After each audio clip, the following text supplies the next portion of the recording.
골로새서 말씀은 이제 히브리서와 마찬가지로 예수 그리스도에 대한 이 복음에 대한 확신과 그리고 명확한 가르침을 전해주고 있는 책입니다.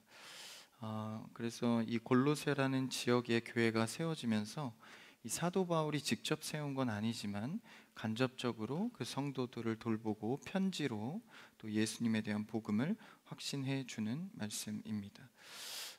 복음이란 것은 그 특징이 날마다 확산되는 특징을 갖고 있습니다. 역사적으로 복음이 예수 그리스도를 통해서 완성된 이후에 계속해서 복음은 확장되고 교회라는 이름으로 세워져 갔습니다. 수많은 시대의 핍박과 사람들의 멸시 가운데에서도 복음의 꽃 그리고 열매를 맺는 것은 쉬는 법이 없었죠. 수많은 이단, 오늘날에도 이단의 또 손길은 그치지 않지만 계속해서 복음은 자라나고 열매 맺는 특징을 갖습니다. 그래서 여러분이 이 복음 안에 거하고 있다면 여러분은 반드시 그리스도를 통해서 확장되어지게 되어 있습니다. 그래서 우리는 그 복음의 실체인 예수 그리스도, 그분에 대한 지식을 통해 여러분의 복음의 삶이 날마다 확장되는 여러분 되기를 축복합니다. 이 사도 바울이 이제 예수님을 만나고 복음을 증거하고 세우면서 계속 이 복음과 교회는 확장되어져 갔습니다. 그러던 중에 에베소 교회를 세우고 사도 바울이 계속해서 복음을 증거하다가 골로새 지역에서도 와서 에베소에서 복음을 듣고 변화되는 장면들을 보게 됩니다. 그러다가 골로새 지역에 있던 에바브라라는 사람이 이제 에베소에서 복음을 듣고 자신의 거처인 골로새로 돌아가서 그곳에서 에바브라가 교회를 이제 설립하게 됩니다. 교회가 이제 골로새 교회인데 그곳에서 이제 에바브라가 사역하고 교회를 세워가면서 많은 어려움을 겪게 됩니다.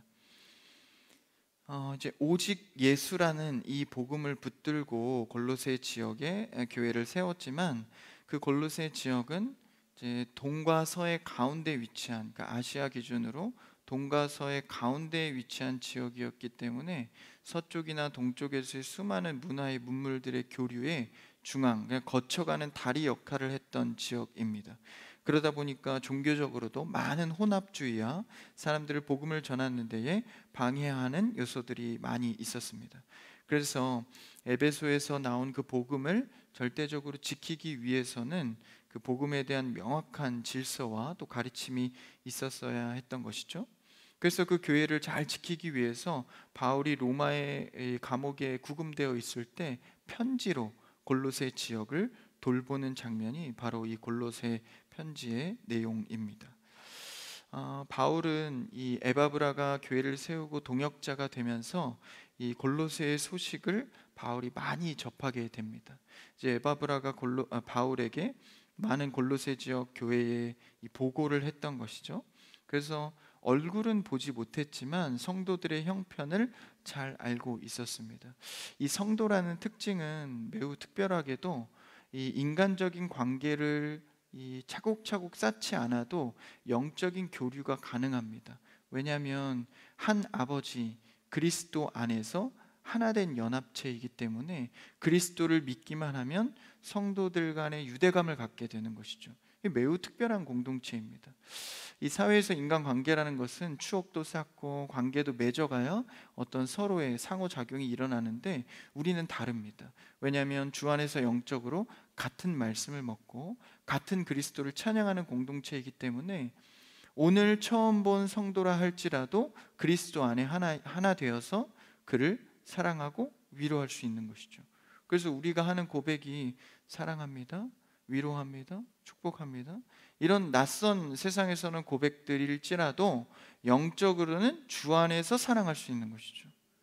그래서 우리가 이런 특별한 공동체로서 사도 바울은 골로새 교회 성도들 얼굴을 한 번도 보지 못했지만 이 사랑의 마음으로 편지하고 진심으로 그들을 격려하고 있었습니다. 그래서 이 골로새서는 옥중서신인데 옥중에서도 그들을 사랑하는 마음으로 돌본 책이었던 것이죠.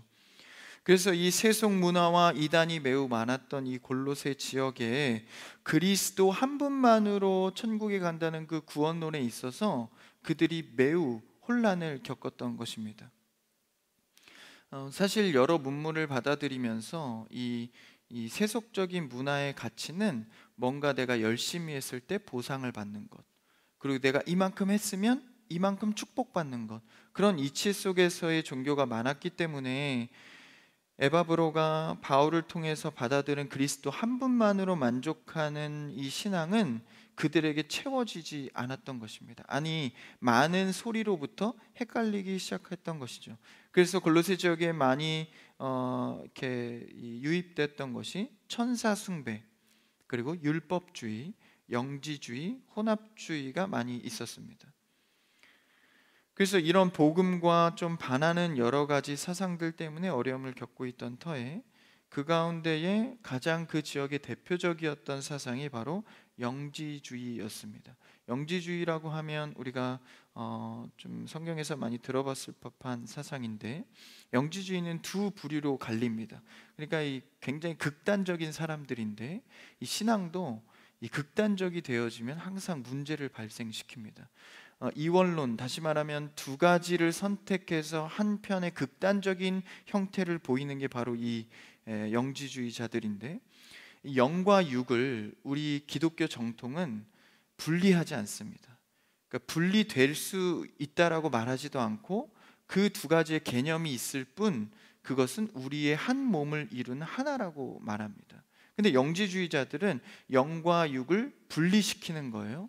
그래서 영은 고귀하고 육은 세속적이다 해서 육을 단련해서 영과 함께 거해야 한다는 사상을 갖고 육을 아주 극단적으로 단련시키는 겁니다. 뭐 매질을 한다든지 금식을 아주 인간 이상의 것을 요구해서 금식을 한다든지, 이런 영과 육을 분리의 개념으로 육을 극단적인 금욕주의로 다다르게 하는 영지주의 한 그룹이 있고, 그렇다면 반대로 또 한 그룹이 있었습니다. 또 한 그룹은 이제 육은 우리가 스스로 다스릴 수 없다, 그래서 그냥 방임하는 거죠. 육이 시키는 대로 방임할 수밖에 없다. 그래서 쾌락주의에 빠져서 영적인 것이 고귀하다는 이유로 육을 방치시키는 그런 극단적인 그룹이 있습니다. 그러니까 쾌락주의의 극단적인 그룹, 그리고 금욕주의의 극단적인 두 그룹이 다 영지주의였던 것이죠. 이런 사상들이 그들을 힘들게 했기 때문에 이 복음을 지키는 데에는 매우 어려웠던 것이죠. 왜냐하면 극단주의자들은 뭔가 실제적으로 보여지고 나타나지는 게 있는데, 이 복음은 실제로 나타나지고 보여지는 게 당장의 눈앞에 펼쳐지지 않았던 것이죠. 그래서 골로새 사람들이 이런 혼란에 빠져 있을 때 사도 바울이 이 소식을 듣고 구금 가운데에서도 이런 말씀을 전하는 것입니다. 어떤 권면을 하고 있냐면, 영지주의에 대해서 이 골로새서 2장 20절에 한 장만 넘겨보시면 20절에서 23절까지 그 영지주의를 두고 이런 말을 합니다. 한번 읽어볼까요? 시작. 너희가 세상의 초등학문에서 그리스도와 함께 죽었거든 어찌하여 세상에 사는 것과 같이 규례에 순종하느냐.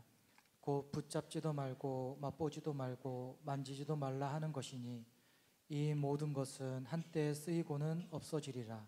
사람의 명령과 가르침을 따르느냐.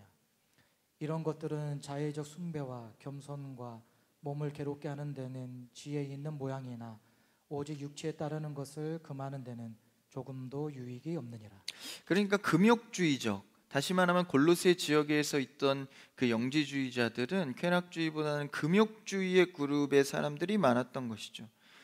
그래서 육을 단련한다는 이유로 사람들을 괴롭히고 율법 이상의 항목들을 많이 만들어서 그들에게 이것을 지키지 않으면 구원받을 수 없다는 이 지독한 이 신앙적인 어떤 그 숭배적인 면모를 가르치기 시작했다라는 것이죠.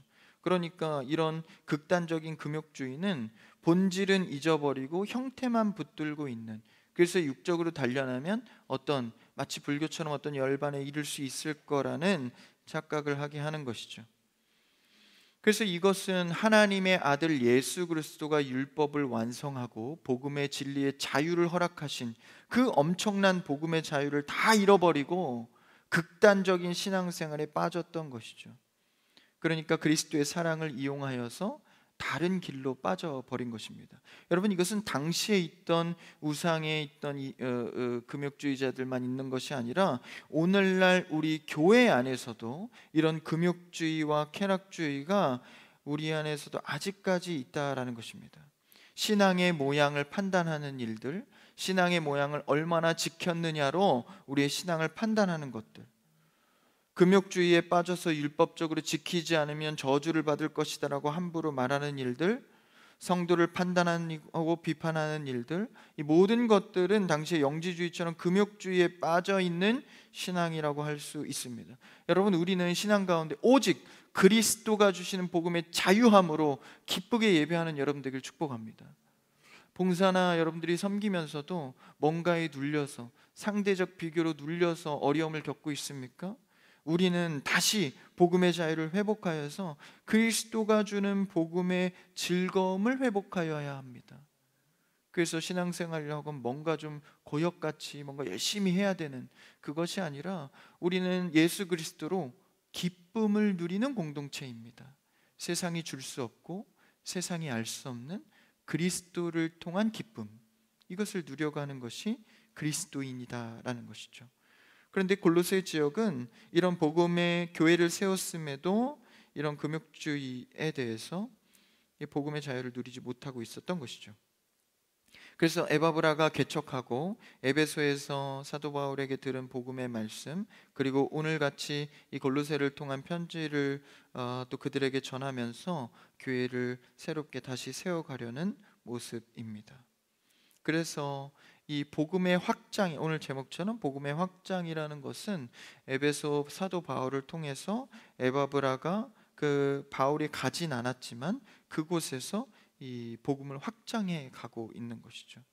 그래서 우리는 어디든지 복음을 확장하는 그 특성을 순종하고 따라가야 합니다. 그러니까 내가 뭐 성향적으로 신앙의 양태적으로 어렵다고 해서 안 하는 것이 아니라 이 복음의 확장이라는 것은 그 특징 자체가 그렇기 때문에 우리가 복음을 가진 자라면 어디든지 주의 복음과 교회를 세우는 자리에 있어야 합니다. 그래서 여러분이 거하는 모든 가정이나 직장이나 캠퍼스 어느 곳에서든지 교회 크리스찬으로서 성도가 이 복음을 확장하는 역할을 감당해야 한다라는 것이죠. 만약에 여러분 가족이나 친척 중에 또 이웃 중에 믿지 않는 자를 발견하고 또 알고 있고 기도하고 있다면 그 복음의 확장을 위해서 여러분은 기도하고 날마다 하나님 앞에 구해야 합니다. 그것이 복음을 가진 자로서의 확장의 특징이라는 것이죠.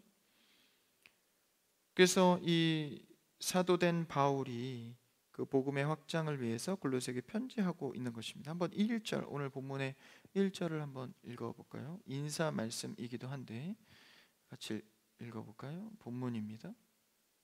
골로새서 1장 1절 시작.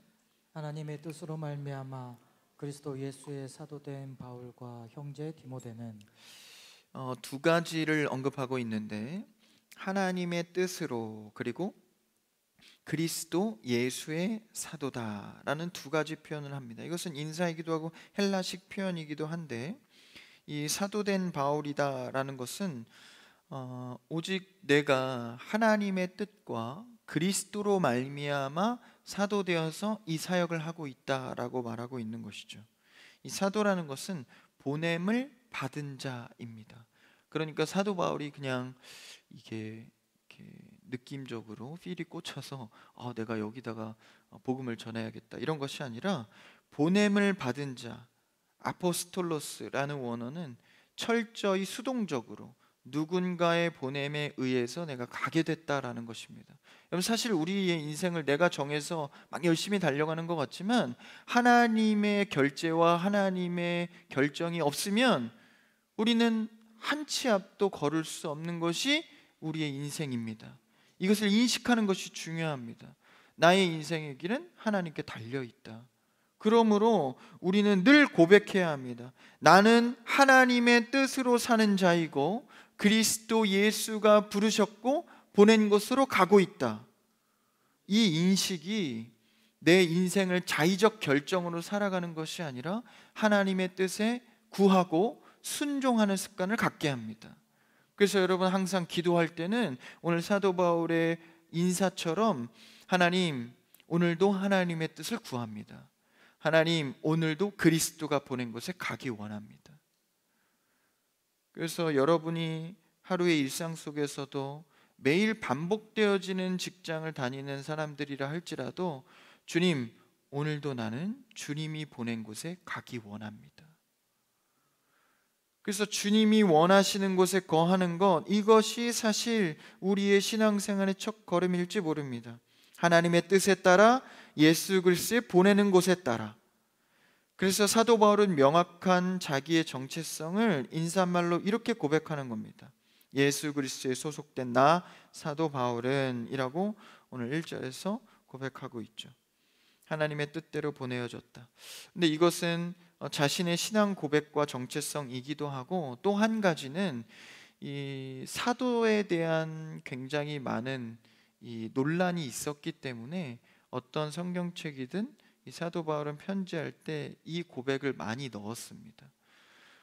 그러니까 사도라고 한다면 지금까지 이어지는 직분이 아니라 한시적으로 하나님께서 사용하고 없앤 직분입니다.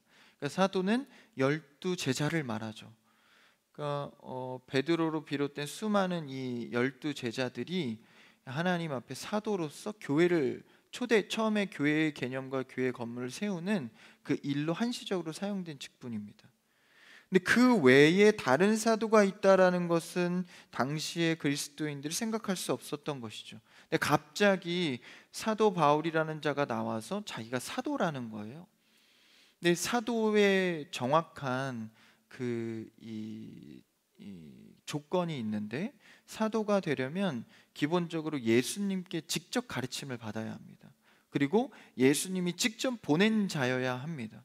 근데 사도 바울은 예수님을 만나기는커녕 예수님을 믿는 자들을 다메섹 도상까지 쫓아가면서 다 잡아 죽이려고 했던 자 아닙니까? 그것을 이스라엘 사람들 다 알고 있었죠. 근데 그 알고 있는데 갑자기 뻔뻔하게 나타나서 자기가 사도라고 말하는 게 얼마나 그 복음을 받아들이는 데 있어서 방해가 됐겠어요?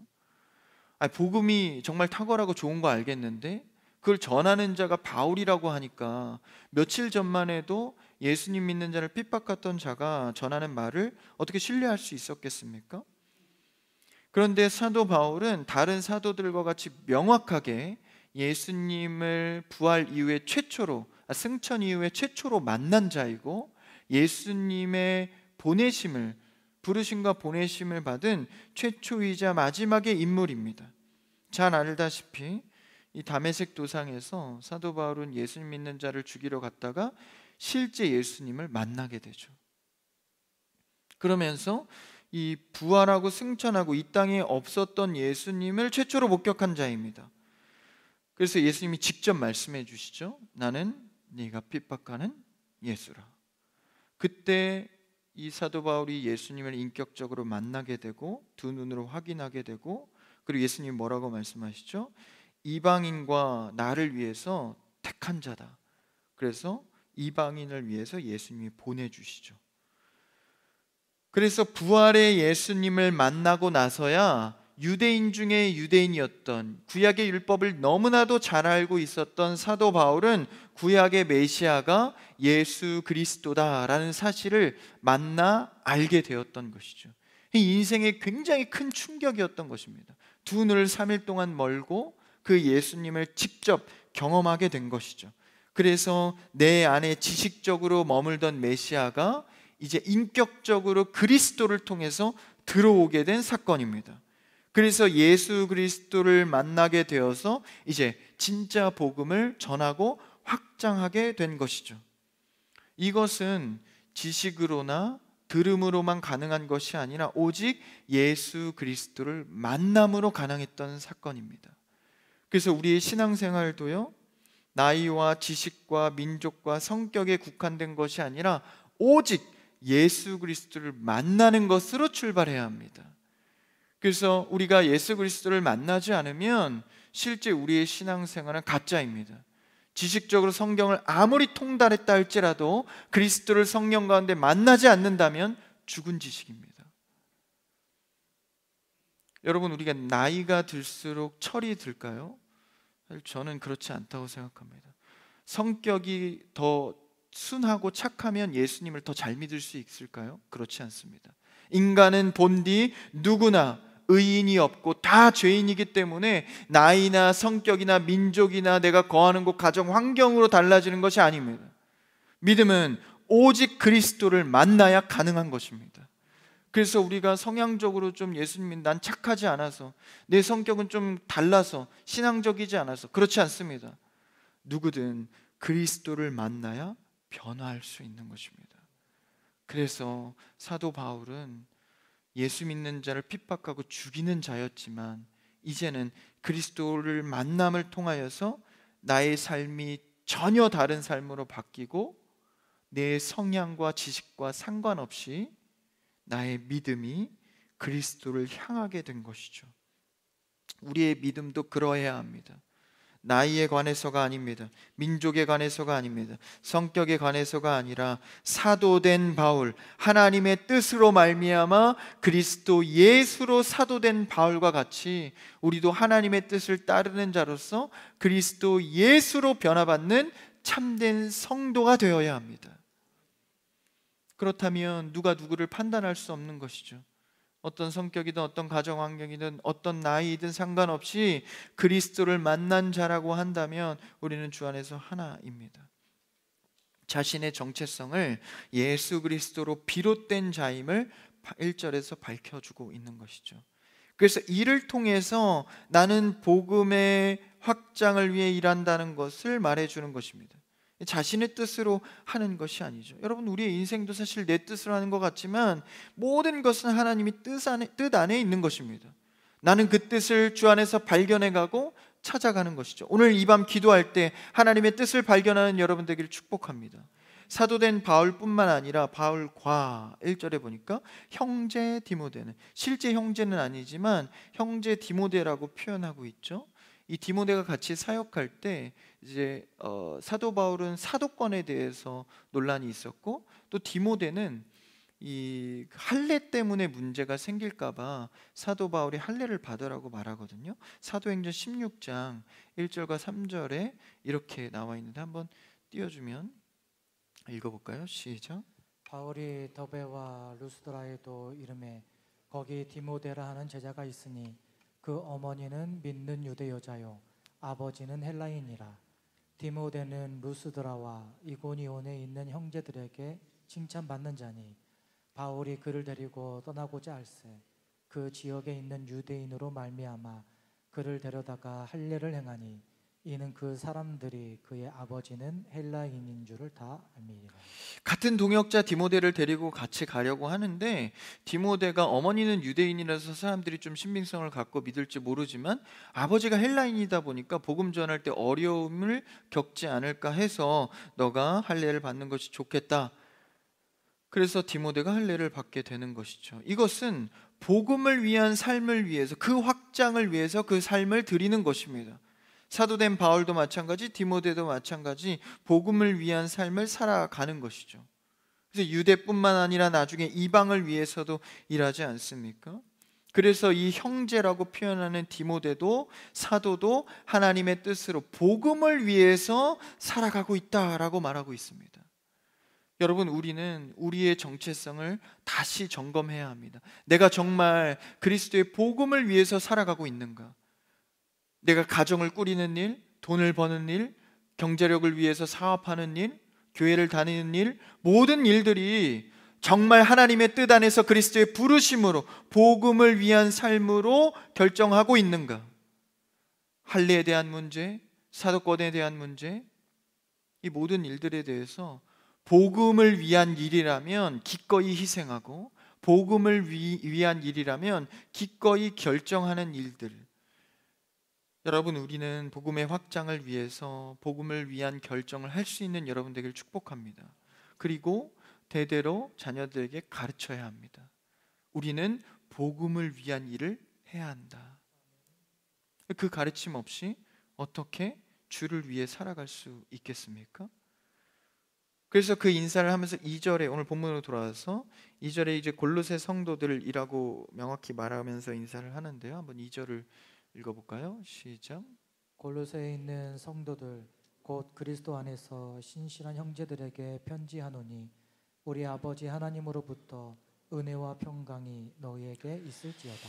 이 두 가지 이 위치를 말하고 있는데, 골로새에 있는 성도들, 실제 물리적으로 골로새 지역에 있는 성도들을 말하죠. 그리고 두 번째 위치는 그리스도 안에 있다라고 말합니다. 그러니까 이것이 이 성도된 자들의 위치입니다. 우리도 각자 살아가는 위치가 있죠. 뭐 동탄 이신도시, 병점, 이 위치가 있지 않습니까? 내가 뭐 일하는 곳의 위치, 그 위치가 있고, 또한 동시에 어떤 위치가 있습니까? 우리는 어느 곳에 있든지 그리스도 안에 거하는 자들이다라는 것이죠. 여러분, 교회 안에만 있을 때 신실하고 그리스도 안에 있는 것 같고 느낌적으로 홀리해서 그리스도 안에 있는 것 같지만, 교회뿐만 아니라 가정에서든 직장에서든 캠퍼스에서든 우리는 여전히 그리스도 안에 있는 자들입니다. 그래서 우린 이 사실을 잊지 말아야 하는 것이죠. 인생의 모든 현장 속에서 우리 성도가 잊지 말아야 할 것은 그리스도 안에 거하는 자다라는 것이죠. 그럼 이제 함부로 할 수가 없는 겁니다. 나는 그리스도 안에 있는 자인데, 뭐 어느 곳에 있든지 달라진다면 우리는 그리스도 안에 있는 자들이 아니죠. 그래서 그걸 잊지 않기 위해서 여러분, 차에도 이제 말씀 카드를 걸어놓는다든지 십자가를 걸어놓고, 또 이제 뭐 직장의 자리에 뭐 이렇게 십자가 같은 거 놔두고 이렇게 하지 않습니까? 조심하십시오. 함부로 걸어놨다가 아이고, 우리 팀장님이 교회를 다녔어? 전혀 그런 것 같지 않은데. 그래서 우리가 있는 곳에 그리스도의 향기가 날 수 있도록 십자가만 걸어놓는다 그리스도 안에 거하는 것이 아닙니다. 우리의 삶에 진짜 내 자리에서 그리스도의 영향력을 행사하고 있는가? 말씀대로 복음대로 살아가는 복음의 열매가 맺어지는 그 영향을 끼치고 있는가? 나를 미워하는 자 내가 미워하고, 날 좋아하는 사람 좋아하고가 아니라 날 미워하든 좋아하든 그 사람을 위해서 기도할 수 있는 자, 그리스도 안에 있는 자로서 삶의 현장에서 승리하는 여러분 되기를 축복합니다. 그래서 골로새에 있는 성도들, 그리스도 안에 있는 신실한 형제들아라고 말하고 있죠. 내가 너희와 얼굴을 대면한 적은 한 번도 없지만 우리는 모두 다 그리스도 안에 있는 형제들이다 라고 말하고 있습니다. 그러면서 2절에 우리 아버지 하나님으로부터 은혜와 평강이 너희에게 있을지어다, 여기 표현에서 이제 우리라고 표현을 해주죠. 그러니까 민족성이 강했던 이 사도 바울, 그리고 이스라엘 백성들, 근데 골로새 지역에 있는 이방인들을 향하여서 우리 주 예수 그리스도의 아버지께, 그러니까 하나님을 얘기하죠. 여호와 하나님, 그리고 우리의 그리스도 주를 같은 우리라고 표현해 주고 있습니다. 이것은 사도 바울이 민족의 담을 헐어버리는, 그러니까 자신의 가치관, 지식을 무너뜨리고 복음이 더 중요하다는 사실을 깨달아 민족의 담을 허물어버리는 고백입니다. 우리도 주 안에서 하나라고 고백하면서 정말 내가 귀한 영혼들을 용납하고 있는지, 그래서 우리 주 예수 그리스도로 인하여서 이제 시각이 달라진 것이죠. 여러분, 영혼을, 내 주변에 세워진 영혼들을 귀하게 여기는 여러분 되길 축복합니다. 주님께서 우리의 성향과 민족과 어떤 이런 담을 허무시고 우리라는 울타리 안에 그리스도, 그리고 그 아버지라는 울타리 안에 하나 되게 하셨다라는 것이죠.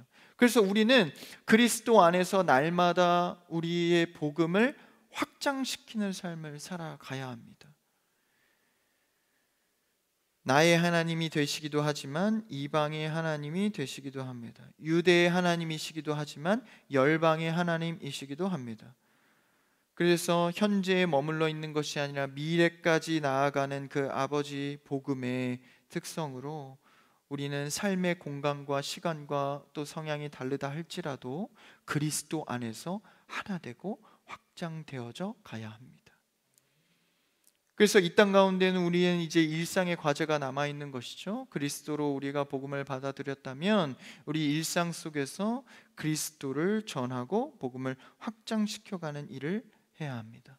여러분, 우리에게 귀한 복음을 허락하셨으니 그 복음을 삶의 자리에서 확장시켜가는 여러분 되기를 축복합니다. 말씀이 끝나는데 시간이 남았어요. 더 봐야죠. 3절을 읽어볼까요? 3절 시작. 우리가 너희를 위하여 기도할 때마다 하나님 곧 우리 주 예수 그리스도의 아버지께 감사하노라. 그래서 우리가, 이건 사도 바울의 그룹이죠. 우리가 이 골로새 그룹을 위해서 기도한대요. 아니, 얼굴도 모르고 이름도 모르는데 어떻게 기도할 수 있습니까? 여러분, 그리스도 안에서 내게 주어진 기도 제목은 정말 내일처럼 기도할 수 있는 성도가 되기를 축복합니다. 그 사정 잘 모르는데 별로 친하지가 않아서.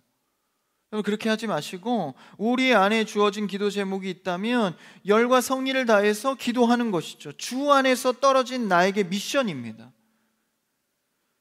그래서 우리라는 테두리는 바로 예수 그리스도 아버지께, 그러니까 예수 그리스도의 아버지, 그리스도와 하나님 안에서 드리는 기도다라는 것이죠. 그러니까 너와 내가 하나 된 것은 인간적 관계가 아니다라는 거예요. 인간적 관계는 또 소홀해질 수 있고 배반할 수도 있고 실망할 수도 있습니다. 근데 그리스도 안에서는 용납할 힘이 있는 것이죠. 얼마나 좋습니까?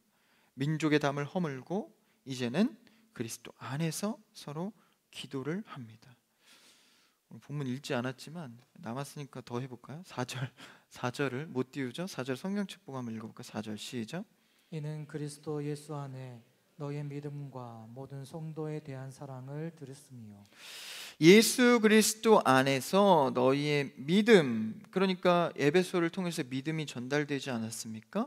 그 믿음과 나아가서 모든 성도에 대한 사랑하는 것을 들었다. 이게 진짜 믿음입니다. 여러분, 진짜 믿음은 그 결과로 서로 사랑하는 것으로 증거 삼을 수 있습니다. 여러분이 만약 믿음을 갖고 있다 말하면서 서로 사랑하지 않으면 그 믿음은 죽은 믿음입니다. 빨리 회복해야 할 것은 예수 그리스도를 통한 믿음입니다. 그 결과의 값이 바로 사랑입니다. 그래서 우리는 이 서로 사랑하는 것에 익숙해야 합니다. 모든 성도에 대한 사랑을 들었대요. 그 성도의 사랑을 들으니까 너희의 믿음이 잘 전달된 것을 알겠다라고 말하고 있는 것이죠. 그래서 성도는요, 자꾸 화내고 이렇게 열 오르는 그런 것에 훈련이 많이 돼야 됩니다. 그것을 멈추시고, 화내는 것을 멈추시고 사랑 가운데 거하는 여러분 되기를 축복합니다. 굉장히 이상적인 얘기를 하는 것 같나요? 이 성도는 그리스도 안에 거하면 가능해집니다. 전 다혈질이라 좀 안 될 것 같습니다. 그렇지 않습니다. 성도의 사랑은요, 성향을 반영하는 게 아니라 그리스도의 강한 빛을 반영합니다. 그렇기 때문에 그리스도가 내 안에 거하면 이 사랑으로 충만해지는 것이죠. 여러분도 경험하지 않습니까? 그리스도의 사랑으로 가득 묶여지면, 빛으로 밝게 묶여지면 내 성향을 뛰어넘어 사랑할 수 있게 되는 것이죠. 자꾸 자녀 때문에 화나십니까? 운전하다 화나시고 자꾸 이런 습관들을요, 믿음으로 이겨내셔야 됩니다. 사랑하는 습관, 그런 성도들에게 감사하다. 믿음이 잘 전달된 걸 확인하는 거죠. 하나만 더 할까요? 5절을 이어서 한번 더 해볼까요? 5절 읽어볼까요? 시작. 너희를 위하여 하늘에 쌓아둔 소망으로 말미암으니 곧 너희가 전에 복음 진리의 말씀을 들은 것이라. 4절의 이유가, 사랑할 수 있었던 이유가, 성향을 뛰어넘는 사랑을 할 수 있었던 이유가 너희를 위하여 하늘에 쌓아둔 소망, 그러니까 하늘의 소망 때문에 이것이 가능했다라는 것입니다. 우리의 믿음은 날마다 하늘의 소망을 두고 살아가는 삶입니다. 그러니까 이게 여유가 있는 것이죠. 돈 때문에 여유가 있는 게 아니라 하늘의 소망으로 여유가 있기를 축복합니다. 그러니까 나는 하늘에 자꾸 쌓는 거야. 그러니까 서로 사랑하는 것은 하늘의 소망을 자꾸 쌓는 일이거든요. 그 소망을 바라보면 얼마나 이 여유가 있습니까? 나는 하늘 백성, 하늘 시민권자로서 사랑하는 일을 당연시 여기는 것, 여유 있게 하는 것이죠. 그 소망을 두고 살아가면 이 살맛이 납니다. 꿈이 없고 소망이 없는 자들은 날마다 힘들잖아요. 근데 우리는 하물며 세상의 소망이 아니라 하늘의 소망을 보고 사는 자들이니 이 신앙이 얼마나 살맛이 납니까? 야, 지금 내 인생이 좀 답답하고 힘들어도 나는 하늘의 소망을 두고 살아가니, 하나님이 책임지시는 인생 그 뜻대로 살고 그분의 인도로 살아가니 내가 두려울 것이 무엇이 있으랴. 그 소망으로 살아가는 것이죠. 근데 이게 허황된 그냥 뜬구름 잡는 소망이 아니라요, 하나님께서 5절에 보니까 곧 너희가 전에 복음의 진리의 말씀을 들은 것이 그 소망이라. 우리에게 주신, 날마다 주시는 말씀의 양식이 그 소망의 그림자다라는 거예요. 그림자를 보면 뭘 알 수 있죠? 실체가 있다는 사실을 믿을 수 있습니다. 여러분, 우리에게 주어진 이 성경의 말씀은 하늘 소망의 그림자입니다. 그러니까 이 말씀을 들었으니 그 실체를 날마다 깨닫고 믿음으로 확신하는 것이죠. 그래서 복음의 확장으로 이 말씀에 소망을 두고 사는 자는 거꾸로예요. 5절에 소망이 있으니까 4절에 믿음이 더욱 굳건하고 사랑을 실천할 수 있다는 것이죠. 여러분, 복음의 소망을 두고 하늘의 소망을 두고 살아가고 계십니까? 그렇다면 여러분의 믿음과 사랑이 날마다 확장될 줄 믿습니다. 서로 격려하고 모이기를 힘쓰고 하늘 소망으로서 실족하지 않고 담대히 나아가게 되는 것이죠. 그 우리의 관계와 또 하늘 소망 둔 자들의 성도의 삶은 하늘의 소망으로, 그 사랑으로 여유가 있는 삶입니다. 오늘 골로새서의 첫 인사를 통해서 사도 바울의 정체성과 복음의 확장이 어떻게 이루어지는지를 보았습니다. 우리는 세상에 기대어 사는 것이 아니라 하늘의 소망을 두고 하나님의 뜻을 따라 예수 그리스도의 순종에 살아가는 여러분의 인생이 되기를 축복합니다.